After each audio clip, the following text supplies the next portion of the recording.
de la voluntad. Pospongo las cosas o las retiro de mi camino porque no me convienen. Cuando un bebé nace, la corteza prefrontal es profundamente inmadura y el desarrollo del cerebro funciona de atrás para adelante, y a medida que uno se va haciendo mayor, va madurando hasta que la corteza prefrontal madura en torno a los 15, 18, 21, 25, y hay gente que no madura casi nunca. En las mujeres madura antes, en los hombres madura después. Si la corteza prefrontal se activa en un bebé de 3 maneras. Es decir, ¿cómo activas la atención de un bebé? Con 3 cosas: luz, sonido y movimiento. Si alguno tiene un bebé o ha tenido un hijo, se da cuenta, de repente el hijo está en su hamaquita, pasa el padre, pasa la madre y gira la cabeza. Presta atención. De repente se enciende una lucecita, presta atención, escucha una música y activa su atención. ¿Qué queremos nosotros con la corteza prefrontal de nuestros hijos? Que a medida que se van haciendo mayor, presten atención a objetos inmóviles, a un profesor, que estén sentados en la salita de espera, que vean una puesta de sol y les guste, que puedan ir a un museo, que puedan leer un libro. Es decir, que no solo se active su corteza prefrontal con la luz, con el sonido y con el movimiento, sino que también sean capaces de prestar atención a una conferencia. ¿Qué pasa si yo le doy a mi hijo una tablet, un iPad, lo que sea, con 6 meses, con 1 año, con 2 años, con 3 años? Y yo se la pongo. ¿Qué es la tablet? Luz, sonido y movimiento. Y el cerebro del ser humano funciona con un mecanismo que se denomina use it or lose it. O lo usas o lo pierdes. ¿Quién de nosotros tiene mejor hipocampo, centro de la memoria, desde que usa Wikipedia? Nadie. Todos se nos atrofió el hipocampo. ¿Quién de nosotros se orienta mejor desde que usa Google Maps para todo? Nadie.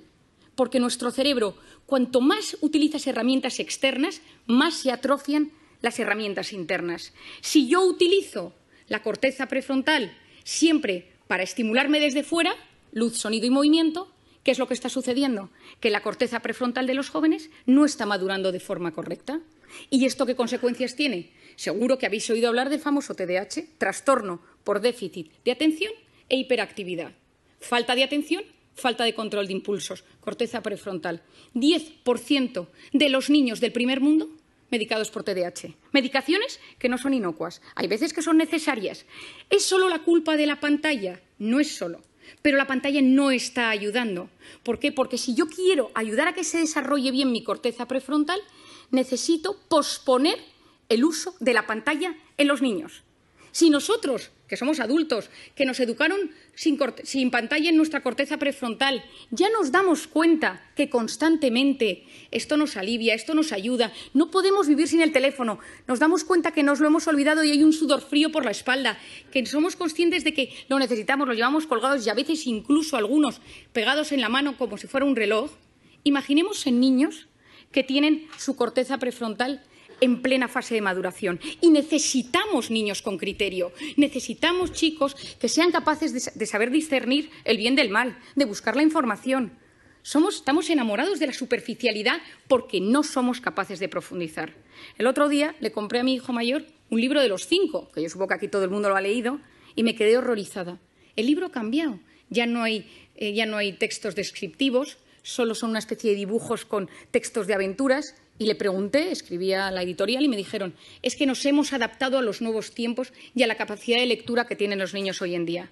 Me quedé preocupadísima. Es decir, no somos ni siquiera capaces de leer. Antes leíamos una novela, la leíamos 2 horas y al día siguiente la retomábamos y nos acordábamos de los personajes. Ahora, durante el tiempo que estamos leyendo, nuestra cabeza está conectada a la pantalla y esto es dopamina y corteza prefrontal. Necesitamos potenciar la corteza prefrontal del ser humano del siglo XXI. ¿Significa que tengo que coger mi teléfono y tirarlo a la basura? Por supuesto que no. Significa que soy yo quien domino el dispositivo y no el dispositivo el que me domina a mí. Es decir, cada vez que yo cojo el teléfono, que se enciende la pantalla, algo está pasando en mi cerebro. ¿Y cuándo cogemos el teléfono? Fuera del plano profesional. ¿Cuándo utilizamos el teléfono? En 2 momentos. Cuando uno está aburrido o cuando uno está estresado. Uno está escuchando una charla, está escuchándome hoy, está de repente, ¿quién no le ha pasado en estas múltiples entrevistas o sesiones por Zoom eternas? Y que uno se da cuenta que no es capaz de seguir el hilo de la conversación y su cerebro le pide el teléfono. ¿Por qué? Porque me estoy aburriendo, me estoy poniendo nervioso porque no me entero bien. Es decir, nuestro cerebro, ante el aburrimiento o ante el estrés, nos pide pantalla. Si esto lo hacemos también con los niños y con los jóvenes, ¿qué sucede? Que no estás dejando a los niños aburrirse, y el aburrimiento es la cuna del asombro y de la creatividad. Nadie ha descubierto nada grande en un momento de hiperestimulación, en un momento ajetreado. Unos vieron caer una manzana de un árbol, otros paseaban por los jardines de Atenas. Es decir, si tú quieres crear algo, si tú quieres que te pasen cosas buenas, necesitas ser capaz de frenar el círculo de la hiperestimulación. Y te tienes que empezar a aburrir, porque cuando tú te aburres o dejas que tu hijo se aburra, pasan cosas en el cerebro. Si tú no sabes gestionar el estrés y cada vez que te enfadas con tu marido, con tu mujer, y fijémonos, coges el teléfono, tu hijo te pone de los nervios, coges el teléfono, has tenido un problema con tu jefe, coges el teléfono, porque te alivia, porque fue diseñado para aliviar y conocemos los mecanismos que subyacen al tema, pero entonces ya no sé gestionar la ansiedad. Y ojo, quien no sabe gestionar sus emociones en el siglo XXI lo pasa muy mal. Y si me vuelvo al campo de los niños y si me vuelvo al campo de los jóvenes, el que no sabe gestionar estos problemas acaba con problemas de tolerancia a la frustración. Yo siempre digo que darle a un niño un teléfono es como ponerle un minibar en su cuarto. Es decirle, oye, que cada vez que te encuentres mal puedes tomarte un chupito. Porque el cerebro se siente aliviado ante esa carga de estrés. Tenemos que conocer cómo funciona la pantalla, tenemos que conocer cómo funciona el cerebro para entender que es algo bueno, que las pantallas traen cosas muy positivas, pero que tengo que ser yo quien domine el dispositivo y él no a mí. Hay un documental que se llama The Social Dilemma, hecho por Netflix, que os recomiendo. Está Tristan Harris detrás de ello, que es lo que denominan en Estados Unidos, le llaman the closest thing Silicon Valley has to conscience, lo más cercano que tiene Silicon Valley a la conciencia, porque él ha abierto la posibilidad de que haya comités de ética en las grandes empresas tecnológicas para hablar de estos asuntos, porque es la primera vez en la historia que los hijos son menos inteligentes que sus padres. Y me refiero a inteligencia, capacidad de buscar, capacidad de discernir, encontrar dentro de toda la información y saber encontrar lo importante. Estamos en la era del exceso de información y de la falta de formación. Y encima estamos generando una sociedad que no sabe buscar lo correcto, porque ante el estímulo tu cerebro no te permite frenar, no te permite el silencio. Por lo tanto, tenemos mucho. Estamos hiperestimulados, nos llegan demasiadas cosas y hay un fracaso en la gestión de la abundancia de lo que nos llega. No sabemos gestionarlo. ¿Qué creo que es lo importante? ¿Qué ideas os daría? La primera de todas, que yo la he recomendado en todas partes, en mis conferencias, en mis libros, a todo el mundo, quitar las notificaciones de la pantalla.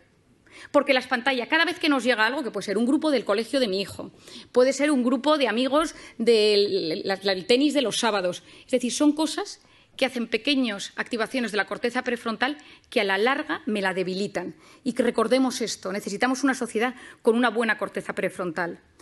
Potenciar esa corteza prefrontal posponiendo la recompensa. Me apetece meterme ahora a ver si me ha escrito alguien por WhatsApp. No lo hago. Me apetece pedirme esta comida ahora. No lo hago. Me voy a meter en Amazon y me voy a comprar esto para que me llegue mañana. No lo hago. Yo pospongo la recompensa. Mi padre, que es un gran sabio de la voluntad, siempre ha dicho, una persona con voluntad llega más lejos que una persona inteligente. Por otro lado, esculpir nuestra atención.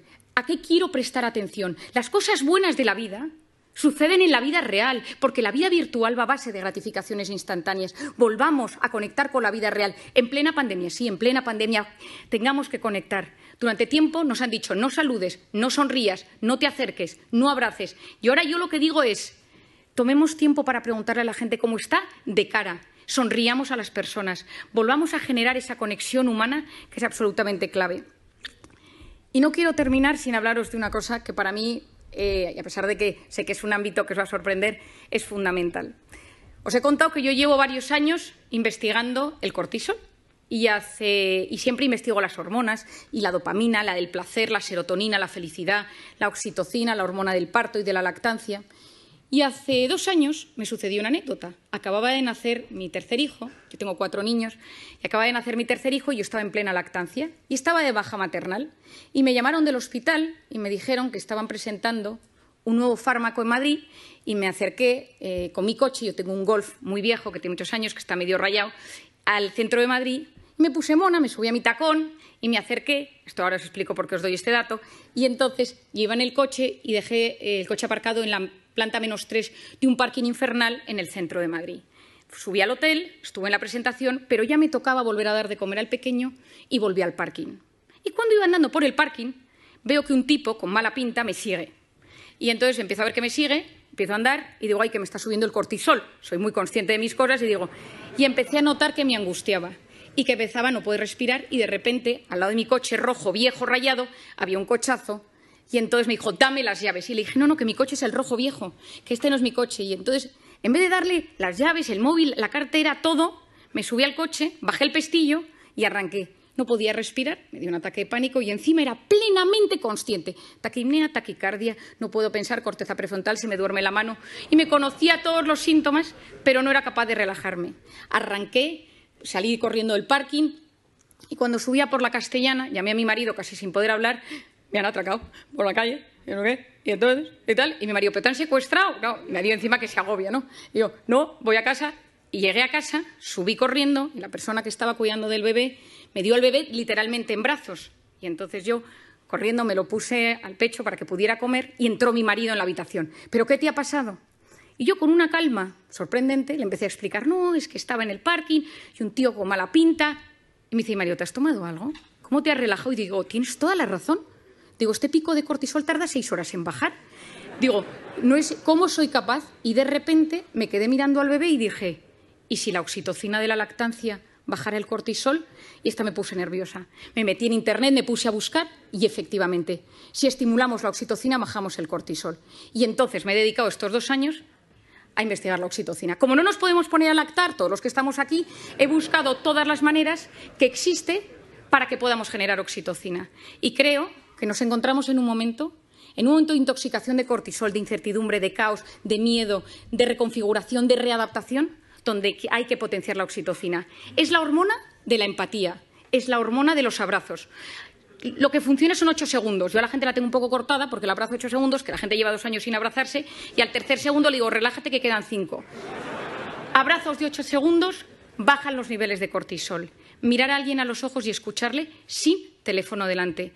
Te escucho y no te juzgo. Estoy a tu lado. Me ilusiono de lo que me cuentas. Dedico tiempo a hacerte feliz. Esto es la oxitocina. Es la hormona de los vínculos. Es la hormona de lo que yo llamo las personas vitamina. Por lo tanto, en esta sociedad, en este momento donde todavía hay mucho cortisol, donde todavía hay mucho miedo, donde nos estamos adaptando, volvamos a la vida real. Potenciemos la oxitocina de las relaciones humanas y convirtámonos en personas vitamina. Muchas gracias.